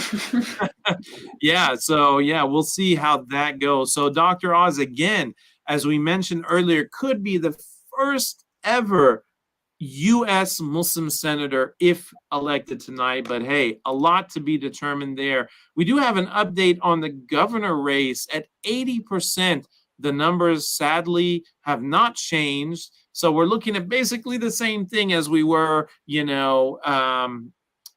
just about 20 minutes ago, with Governor Stitt leading at 16%. So no change there. For those that were hoping to see some numbers come in that might change things. Lieutenant Governor Matt Pinnell, the Republican candidate, is still leading, as in Gentner Drummer for Attorney General at 75%. Todd Russ, the Republican candidate for state treasurer, also leading, as is Ryan Walters for superintendent of public education, or public instruction, I should say. So it looks like some of the top offices in our state very well may be landing in the hands of the Republican Party. Hey, it is what it is, but I will say this. Those top offices are not the ones that make unilateral decisions, especially the governor. In this case, if the governor ends up being a party, the Republican or Democrat, whatever the results may be, and we may not be happy with it, or even if they're part of the party that we support, politically, but we're not happy with the decisions they're making, that's where it comes to your state Senate and your state House members, and you have to interact with them because they hold a lot of weight in being able to change things on a statewide level. What other results do we got coming in? Let's see. Back to that Georgia race with Senator Warnock and Herschel Walker. It's now 50-50. So 50-50. Wow. We still have votes to count and still have a lot of information to sort through. Yeah, absolutely. And it looks like on the U.S. Representative for Congress, District 5, Stephanie Bice has taken quite a lead, but at 58% to Joshua Harris Till's 38%, we only have 55% of precincts reporting. So it still could change there. By the way, it looks like we have one of our friends from Afghanistan watching in the comments I see. So Anwar from Afghanistan, thank you for watching. Voting in the U.S. is only for those who are citizens. But hey, we are so excited, speaking of Afghanistan, to have some amazing members of our Oklahoma community who are from Afghanistan. So this is a perfect segue to take a quick 3-minute commercial break, if you will, right? And have our producer show the video from our Afghan Refugee Resource Center. And why this is important is because all of this connects to politics, right? It was Governor Kevin Stitt who, after all, accepted 1,800 Afghan refugees. And it is our federal government and our state government that in many ways is providing a lot of resources and could potentially provide even more resources for people like our Afghan newcomers who need so much help coming into our community and establishing their foundation. So let's roll the video of our Afghan Refugee Resource Center so you can see firsthand some of the work we're doing on the ground to help our new Afghan neighbors feel at home in our city and our state. My name is Jen Hund. I'm the Refugee Services Coordinator for CARE Oklahoma. Our Refugee Resource Center opened on April 25th. We've been open for 10 days so far, and in those 10 days we've served over 60 families, and that's roughly 380 people. We've distributed diapers, clothing, household items, hygiene items, shoes. We've distributed quite a few things so far. All of the items in our Refugee Resource Center have been donated by the community, either through our Amazon wish list or through direct donations to us from the community. We are really thankful for the volunteers who have served in our Refugee Resource Center. We have groups of people, for example, from Tinker Air Force Base, from a variety of places of worship, from companies, get a day off to do volunteering, and they come and help us with sorting through our donations. We're really thankful for the partnership we have with St. John's Episcopal Church, with Father Nathan Carr, who is their priest. They have helped us not only by providing volunteers, they've given us donations, and they're also allowing us to use 4 rooms in their school. And it's only through a generous donation from APNA that we have been able to actually be in this space. They provided us the funding to rent out the 4 rooms for our Refugee Resource Center. If you'd like to volunteer or make a donation to our Refugee Resource Center, you can find out more information at careoklahoma.com.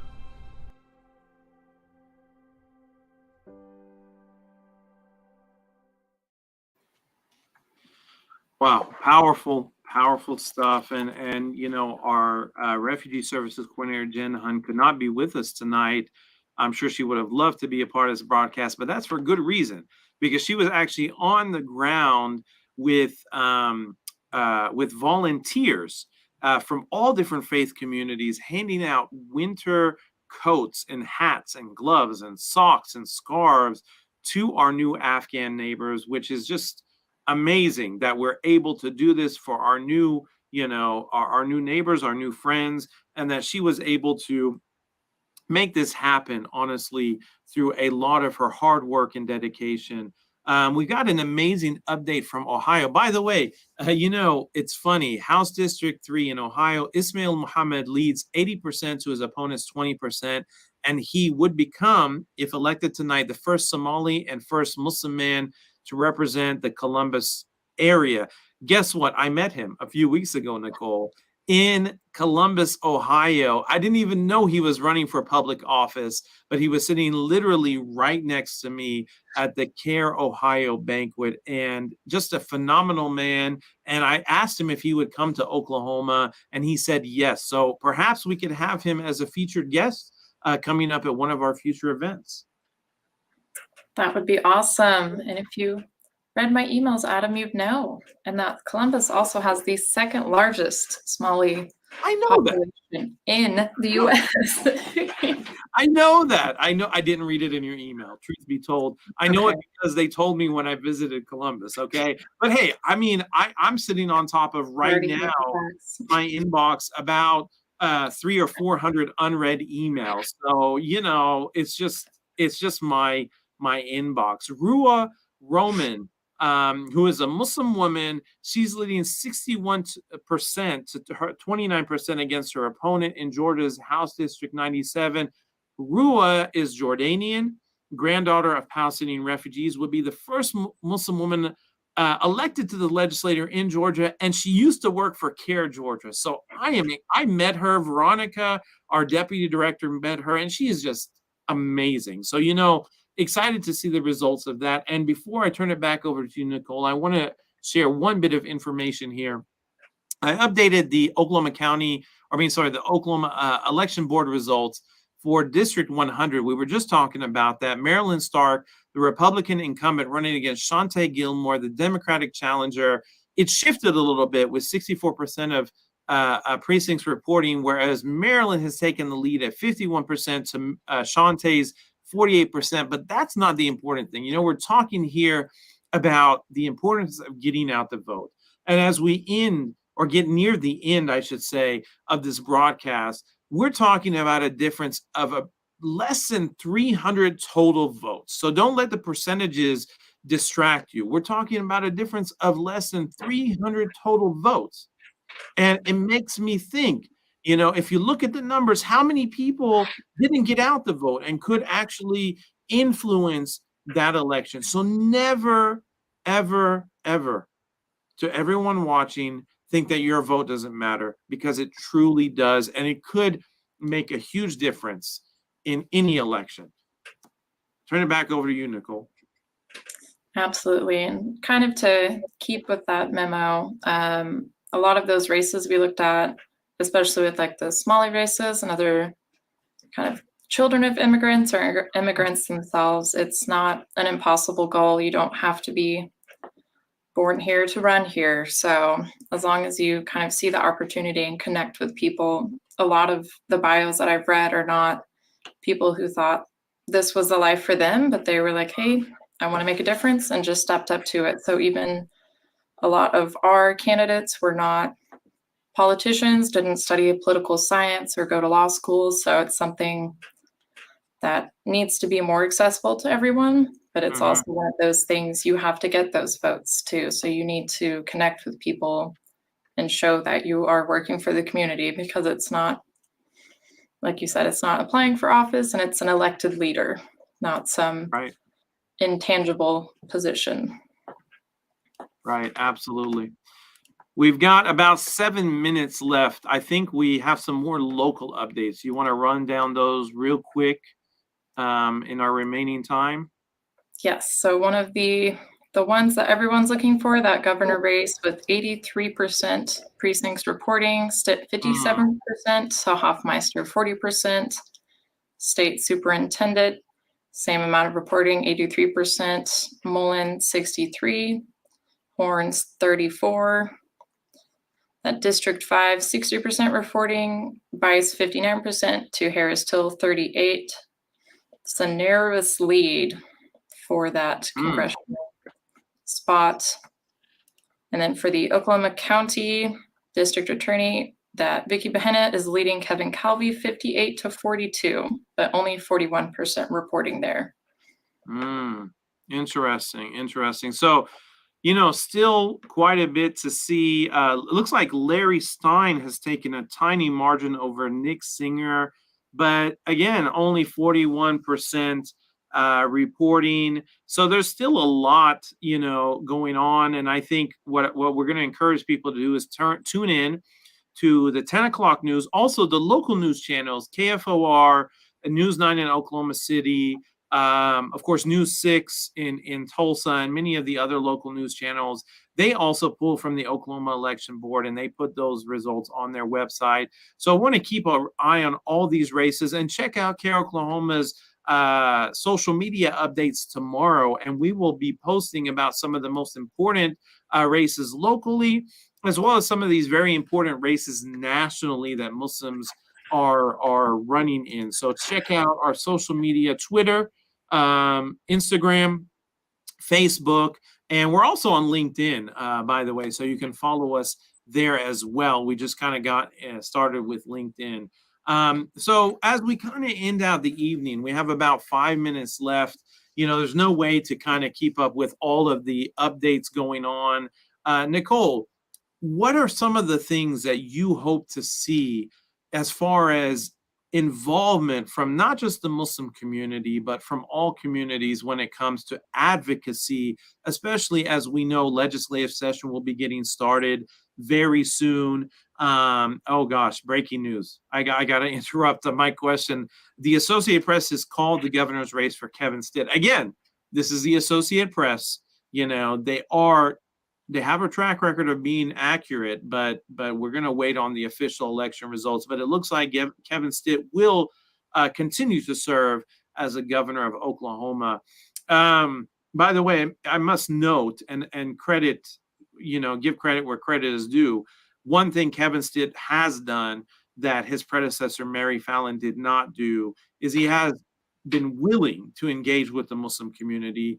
It's not to say that CARE Oklahoma and the Muslim community has not had concerns about some of the policies of Governor Stitt and especially the way that he's interacted with some of the minority groups, including the indigenous communities in our state. But we do appreciate that he's willing to meet with and listen to the Muslim community. And we will continue to push Governor Stitt to meet with us and engage with his Muslim constituents. But anyways, back to my question, Nicole, what are some of the things you hope to see from the Muslim community as we head into legislative session, coming up in 2023? Absolutely. I think one of the biggest facts that have stuck out to me this evening is that the lack of people racing against incumbents or just kind of empty spots or people just maybe putting their name down, not even trying, or the ones that are really putting forth the effort. So trying to get more community involvement and seeing more community members planning to run themselves, because we can be that voice piece for them and help make sure that everyone's getting what they need. But I think at the end of the day, it needs to be those people who are impacted by those issues standing up there speaking for those issues. So trying to provide that platform for people and just looking at the spots that we need to fill and the work that needs to be done. Absolutely. Absolutely. And I think one of the things that we hope to see as an organization is more Muslim involvement. It's not just about the glitz and the glamour, if you will, of running for like these high level positions like the governor of Oklahoma or president of the United States, but would love to see more Muslims involved on a local level. They say all politics is local, right? Think globally, act locally. And that's really where we need to start seeing a change. And before we end with any major updates, Councilman Bashir Jones, who previously served in Ward 7, of the city of Cleveland in Ohio. He may have only been a city councilor, right?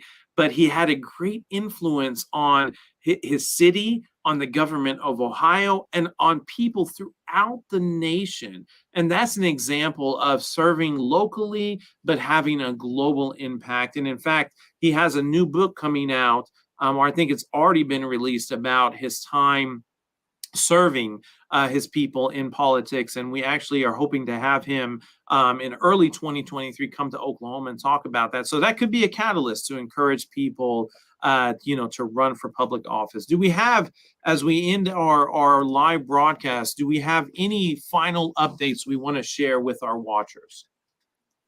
Let's see, we have Jared Deck in that House District 44. He's had that race called, and then his follow in addition to Annie Menz as well. Right, and I believe Annie has become the first Hispanic woman to serve in the legislature. Is that correct? Yes. Well, outstanding. That's some good news to really end our broadcast on. Thank you, Nicole, for sharing that. Thank you to our watchers for joining us tonight in our second virtual election night watch party. It's been quite an election year, and we're happy that we've reached this point, and it's been quite a day, and we still have a lot to watch. So Nicole, thank you for joining us tonight, and we look forward to seeing you lead the way as far as advocacy goes. And our deputy director, who has been producing this show, Veronica Lejeune. Why don't you join us on screen, Veronica? We haven't been able to have you on screen with us. There she is. Hi, everybody. Thanks so much for joining us for this watch party. It's been a pleasure to have done the behind the scenes work. Our team has been working really hard to make sure you've been kept up to date on the most important races for our community. And even no matter what the results are, no matter if we like them, hate them, we want to cheer, we want to cry, if you got out there and voted, You had a role in determining the future of our state. And for those of you who are not able to vote for whatever reason, maybe you're not a citizen yet, or you're too young, or you have other circumstances keeping you from voting, that does not mean that civic engagement is closed to you. You can always advocate for yourself and your community by connecting with elected officials to make the best decisions for you. Because even if you didn't vote for them, you are still their constituent and they still owe you their attention. So if you have any questions about how to get more involved in advocacy, please reach out to myself, Nicole, or Adam. We will be standing by, getting ready to launch into legislative session with some new faces and some old faces. Thanks, everybody, and we will see you on the flip side. All right. Thank you all for watching. I think it's time for the Care Oklahoma team to get some dinner, get some rest. We will check out the results as they continue to roll in, and pay attention to our social media. And you can also visit our website, careoklahoma.com, where we will be posting some blogs, updating everyone on the election results. Again, thank you for joining us. We hope you have a wonderful evening, and please continue to stay involved civically in the democratic process, because it depends on all of us being a part of it. Thank you so much and have a wonderful evening.